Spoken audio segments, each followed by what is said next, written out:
Pro.Gnosis, a podcast with Armon Ree.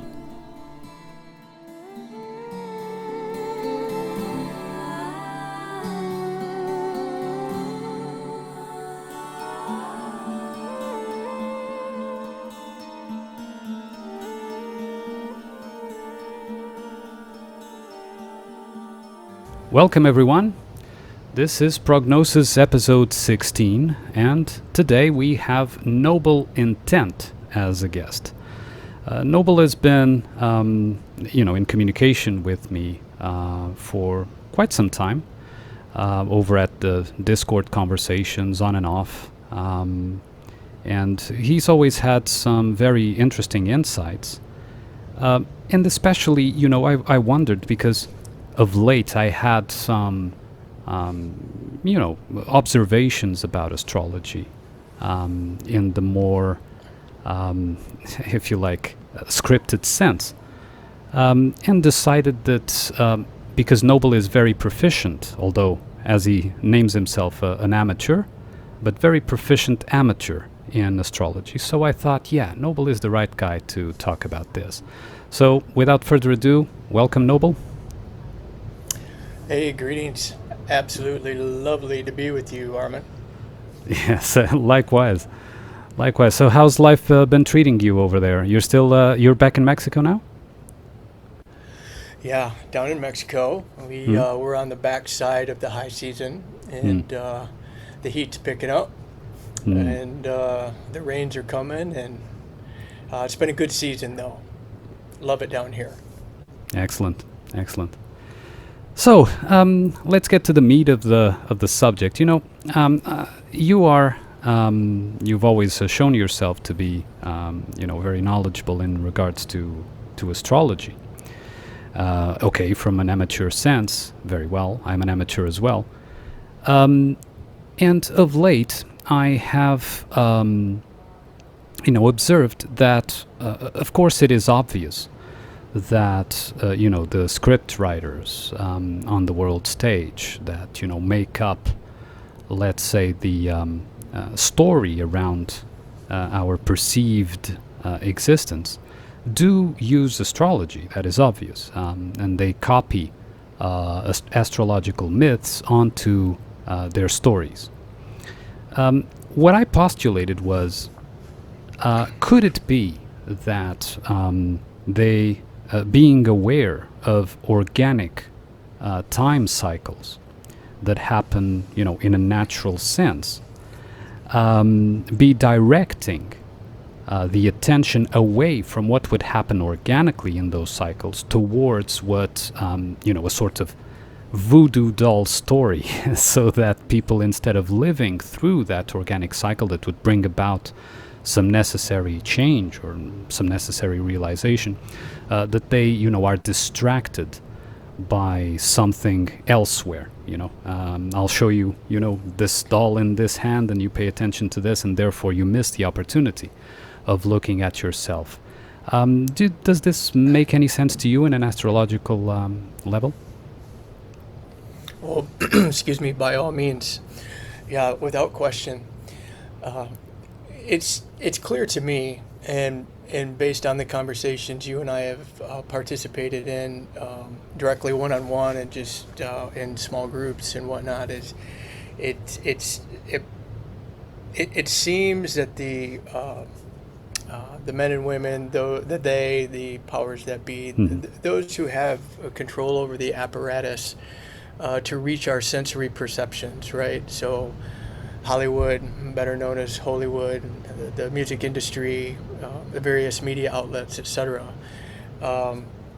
Certainly it seems to us, or to me, you are asking me, that they have some sense of the macrocosm, the movements, the cycles of the sky, for lack of a better. They understand to some degree the means by which reality unfolds, right? Mm-hmm. And I think it's fair to say that they are using correspondence and aligning their messaging with the organic astrological cycles. Whether they're just trying to manipulate reality to conform to their wishes in the forms of perception management, or if they are doing this magic trick, as you pointed out, this look over here, so you don't really know what's going on over here. I think my sense is at some level of both. I see. And so, because, there's this, there are usually two possibilities that come up, in my observation. One is,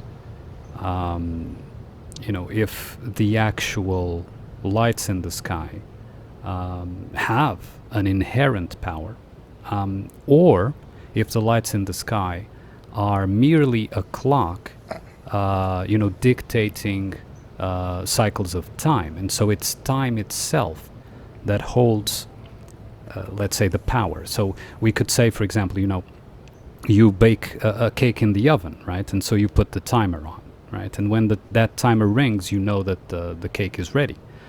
So it is not the timer per se that holds the power of baking the cake, but it signals that in the oven, enough time has elapsed for that cake to be ready. So, which one do you think? Do you think that it is an actual energy from the actual lights, whichever form they take? I mean, I don't think they're planets and that kind of thing, but whatever they are, do you think that they are the ones transmitting that energy, or that it is merely a clock to let us know the time, let's say, of these cycles? Well, allow me to answer that question, and this might take me a moment, relating it back to my own experience. And so the Hermetic principles was an absolute earth change, just a complete paradigm shift for me when I was introduced to the concepts that layered within the Hermetic principles. This phrase that's used so often in the circles that we run in, the as above, so below. Right.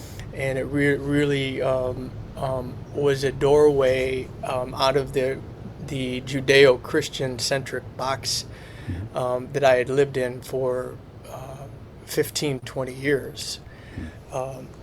As you're probably aware, although we hail from different parts of the world, in the Midwest, in the United States, the Christian community frowns heavily on anything that's not Christian.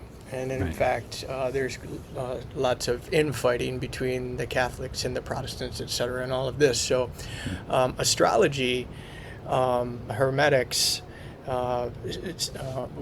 Western esotericism, some of the other various topics that we broach is really quite frowned upon, right? And so because it's frowned upon, it's not taught.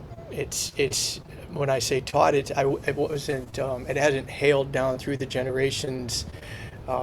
My father, mother, the influences in my circle, you don't know what you don't know. They couldn't teach what that wasn't given to them, and so all I knew about astrology was in the back of the classified section of the newspaper. That there was these astrological horoscopes every Sunday, right? And oftentimes they were poked fun at, right? And it is almost like entertainment or comic relief. So, and they were. At any rate, and they were. Well, true enough. Good, very good point. Very good point. Well, it was so that was kind of a look over here, right? That to me, that was a means by which the power of astrology was occulted. That very thing. And yes, I love your humor, Armin. So at any rate, really in my formative years, I spent a lot of time really kind of testing the boundaries of Christianity and its Abrahamic or Judean roots and whatnot, and really just never broached these these other practices, so to speak, astrology, the tarot, God forbid. Oh boy, you bust out a tarot deck and you're going straight to hell, you know. So, okay, so flash forward back to the topic at hand. The question that you ask is so. There became a time in my you know, as I was opening myself up to other cultures, other modalities, opening myself up to astrology. But really it was when I moved out of the Emerald City, when I moved out of the suburbs of Detroit in Michigan and moved much closer to nature in close proximity to the ocean. Being able to, because of the vastness of the ocean, to be able to see the movement of the sun, the moon, and the stars.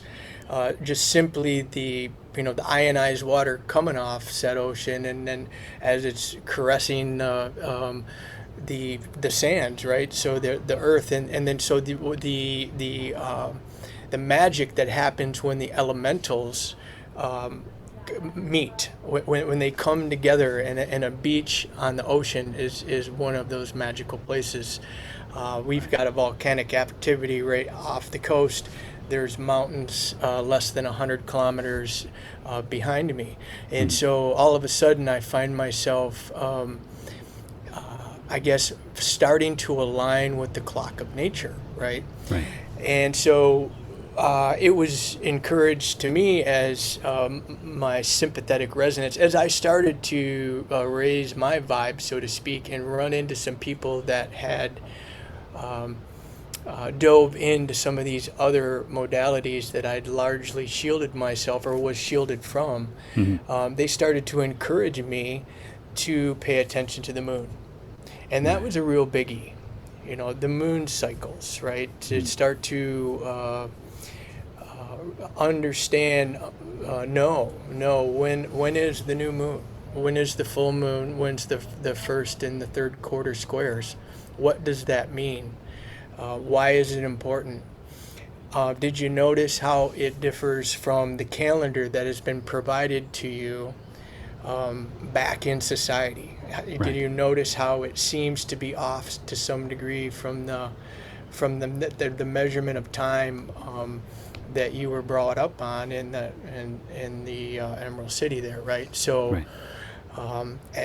at any rate, as I moved forward a little bit and started to understand the importance of intent, the importance of consciously contemplating one's intent, to as opposed to allowing it to emerge subconsciously or not emerge at all, but to analyze it, look at it, contemplate intent. What does that mean? And understand its role in the manifestation process. The importance of it. If we intend for things consciously, well, then we're likely to have a more desired experience, as opposed to if we don't. We're more likely to have an unconscious intention manifest in our reality. And so I was told, hey, a really good time for you to plant your intention, your goal, your objective in life, whatever, is in the darkness of the new moon.